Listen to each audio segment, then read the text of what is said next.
各位，你不在餐桌旁，那你就得在餐桌上，这是美国外交界盛行的一句话，对吧？那就是赤裸裸的强盗思維。美国呢，唯一能夠聽得懂的聲音就是響亮的耳光聲，只有你的實力碾壓他的時候，他才會跟你坐下來好好的說話。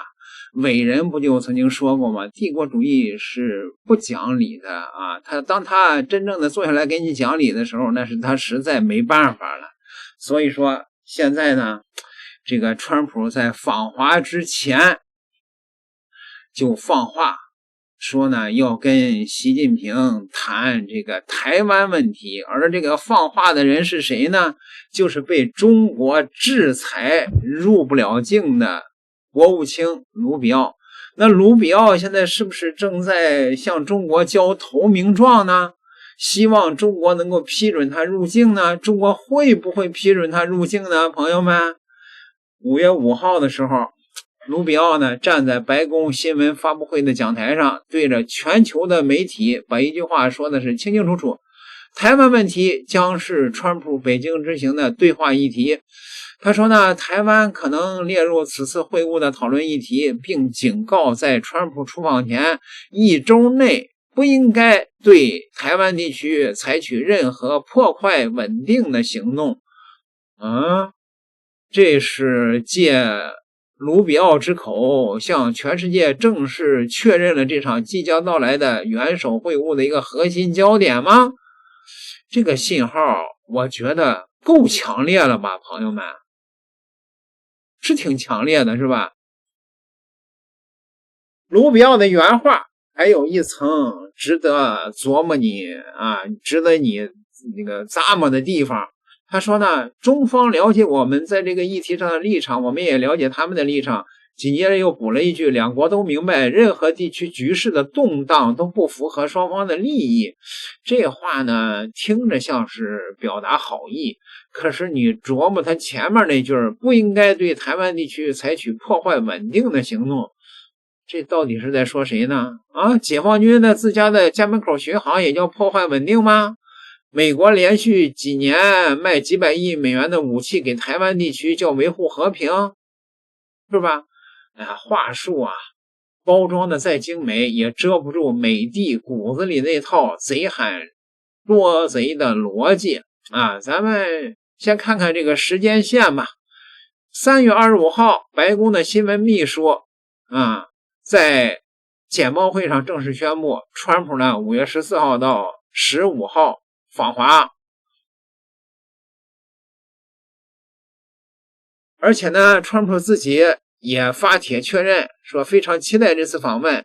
確信這是一個具有里程碑意義的事件。這次訪問呢，原定是3月31號到4月2號，但受伊朗戰事的影響呢，不得不推遲到5月中旬。從3月推遲到5月1個半多月，表面上的理由呢是後勤問題，實際上是美國剛剛對伊朗動了武，川普在戰時狀態下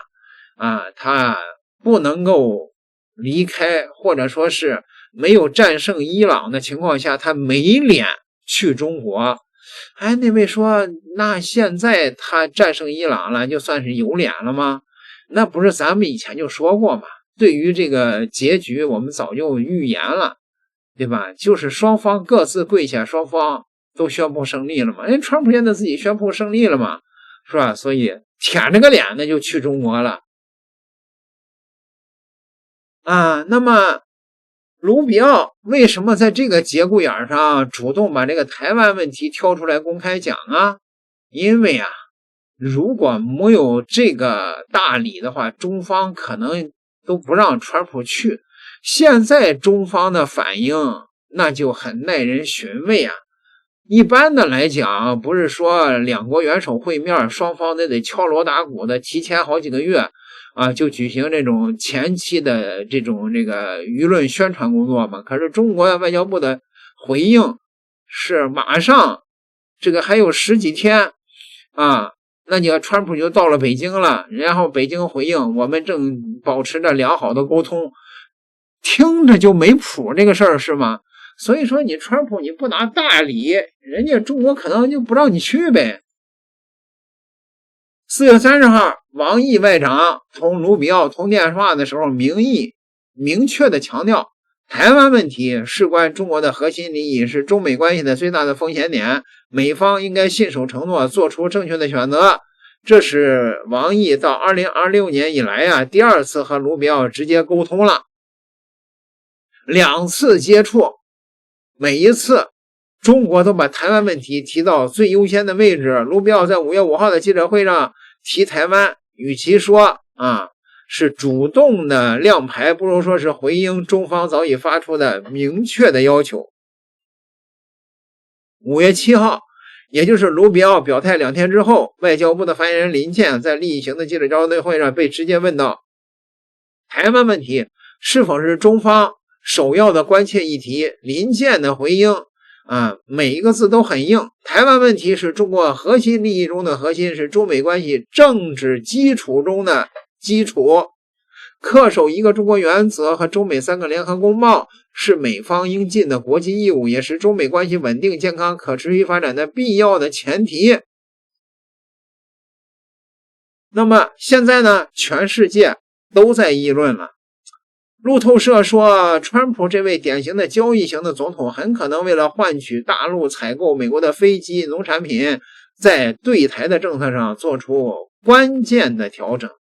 布魯斯金學會的分析文章更直白，說北京務議會敦促華盛頓在未來對美軍售和美台關係的處理上做出嚴格的自我約束的承諾，並期待川普發表一些公開聲明來更新美方的立場。軍售問題上，美方確實已經有所動作了，2筆對台的軍售計劃已經被推遲，原因是川普準備訪華，擔心激怒中方。這些延後的軍售的總價值高達140億美元，包括導彈和導彈的防禦的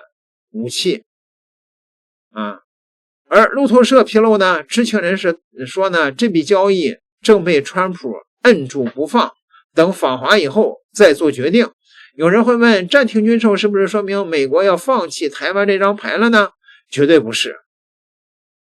美方充其量是暫時放慢，暫停武器轉讓，直到川普5月北京之行結束。那麼到底川普會談到一個什麼樣的一個結果？那盧比奧到底能不能去中國呢？現在的問題就在於這裡了。5月8號的時候，在海外的外交圈炸出了一條讓所有人都跌破眼鏡的消息，說美國现任的國務卿盧比奧，這個堂堂美國外交的一把手，手裡邊攥着全世界通行的外交護照，卻偏偏拿不到中國的簽證。北京的大門對他關得嚴嚴實實，連一條縫都沒留。外媒爆出了重磅的消息，說中國的外交高層在北京會見了共和黨參議員戴安斯率領的代表團。而且呢，這個戴安斯被封了一個白宮傳話筒的名號，這意思再明顯不過了。中方有重要的消息要傳達給美方，寧願繞個大彎，也不願意跟盧比奧有半句直接對話。這看起來就有點尷尬了呀。美國的外交部長連另一個主要大國的簽證都拿不到，這在現代國際關係史上那都算得上是罕見啊。盧比奧現在的處境別提多尷尬了。眼看呢川普就要訪華了，但是他作為美國外交系統的最高負責人，本應該在這種重要場合發揮核心的外交作用，結果就是因為拿不到簽證，連中國的邊檢都過不了，只能眼睜睜的看着別人去北京那這個盧比奧為什麼拿不到中國簽證啊？大家都知道早就注定了呀。2020年7月和8月，盧比奧還是美國的聯邦參議員，他在中國的涉疆涉港問題上發表了大量的極端的言論，還推動了多項干預中國內政的法案。中國政府當時就2次公布，把他列入了制裁名單，明確限制他入境中国領土，是嗎？那麼他擔任國務卿之后呢，這個尷尬局面不僅沒有改善，反而更嚴重了。上台之後非但沒有反華的這個言行的收斂，反而更加變本加厲，多次在公開場合抹黑中國，還推動了一系列針對中國的單邊制裁措施。就在4月2號，他還通過官方渠道發布声明，無端的指責中國对懸掛巴拿馬國旗船只的處理方式，把正常的執法说成是騷擾和扣押啊，对吧？那麼中方對他的態度顯然就更加堅決了。而這個被中國接待的戴恩斯呢，他是川普的坚定的支持者而且他早年就職於宝洁公司，在中国生活过6年，对中国有一定的了解，他是屬於相对務實的人物。白宮內部知情人士透露，其實早知道盧比奧拿不到中國的簽證，所以才特意安排戴恩斯率團訪華。川普雖然看重盧比奧，但也很清楚現實，總不能讓自己的國務卿去了中国却被拦在機場，那可就成了國際笑話了。說美方透露的访华的名单裡邊